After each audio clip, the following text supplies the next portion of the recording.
நேர்கொண்ட பார்வை நேரான வாழ்க்கை நெஞ்சை நிமிர்த்து வெட்டி உடுத்து மைந்தர்களுக்கு மணிராஜ் காட்டன் வேட்டிகள் ஷர்ட்டுகள். பேரவையில எதிர்க்கட்சி துணைத் தலைவர் இருக்கை ஓபிஎஸ் அமர்ந்திருந்த இருக்கை திரு ஆர்பி உதயகுமாருக்கு மாற்றப்பட்டிருக்கு. இபிஎஸ் தரப்புல கொடுத்த அந்த கடிதத்தை சபாநாயகர் ஏற்றுக்கொண்டிருக்கிறார். நேற்று முதல்வரும் பேரவையில அது குறித்து வலியுறுத்தலை சபாநாயகருக்கு வைத்தார். அந்த அடிப்படையில் தற்போது முடிவு எடுக்கப்பட்டிருக்கு. ஒரு செட்பேக் தானா ஓபிஎஸ்க்கு? அது செட்பேக்கா பாக்குறதுக்கு இல்ல. ஏன்னா அவர் இது நீண்ட நாட்களாக இன்றைக்கு எதிர்கட்சி தலைவராக இருக்கக்கூடிய திரு எடப்பாடி பழனிசாமி அவர்கள் இந்த இருக்கை மாற்ற வேண்டும், துணைத் தலைவர் மாற்றப்பட வேண்டும் என்று அவர் பலமுறை வற்புறுத்தி வந்து கொண்டிருந்தார்கள். அந்த நேரத்தில் இப்ப அரசாங்கத்துடைய நிலைப்பாட்டில் தான் இது சபாநாயகருக்கு அனைத்து அதிகாரமும் சட்டப்பேரவையில் உண்டு என்றாலும் இதே சபாநாயகர் அவர்கள் தான் மிக தெளிவாக சொன்னார், இந்த அசம்பிளி ரூல்ஸ்ல சட்டப்பேரவை விதிகளில் துணைத் தலைவர் என்ற பதவியே கிடையாது. எனவே இந்த allotment of seats to each member is the prerogative of the ஸ்பீக்கர்னு மிக தெளிவாக சொன்னாரு.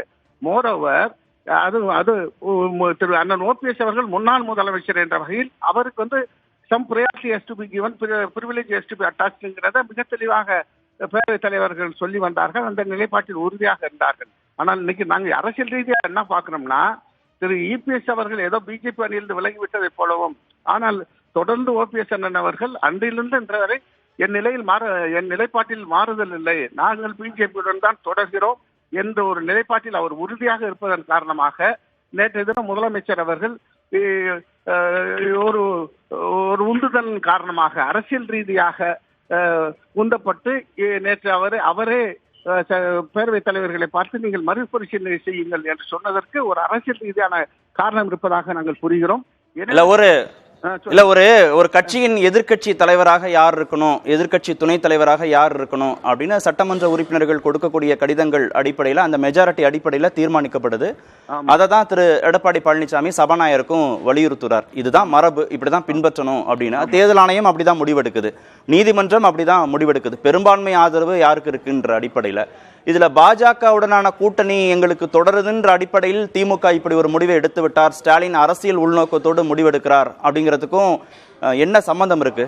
கட்டாயம். ஏன்னா இதே மாண்புமிகு பேரவைத் தலைவர் திரு அப்பாவு அவர்கள் தான் தொடர்ந்து சொல்லி வந்தார், துணைத் தலைவர் என்ற பதவி என்பதே நம்முடைய இது சட்டமன்ற விதிகளில் கிடையாது, நம்முடைய வசதிகளுக்காக உருவாக்கி கொண்டது என்பதில் என்ற நிலைப்பாட்டில் என்றைக்கு எங்கள் கட்சியில் பிளவு வந்ததோ அன்றிலிருந்து தொடர்ந்து it has been is consistent stand தெளிவாக சொல்லி வந்தார், மிக வேகமாக சொல்லி வந்தார்.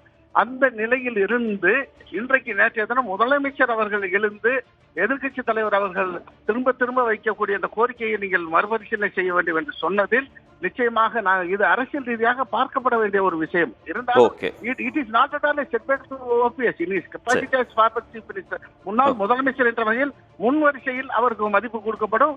நிச்சயமாக அவருக்கு உரிய மரியாதையோடு இருக்கக்கூடிய நிலைமைகளுக்கு ஏற்ப அவர் தன்னுடைய சட்டமன்ற கடமைகளை ஆற்றுவார். 5வது முறையாக இருக்கக்கூடிய சீனியர் லெஜிஸ்லேட்டர் நிச்சயமாக தன்னுடைய கடமைகளை பொறுப்புணர்ச்சியோடு ஆற்றுவார். நன்றி.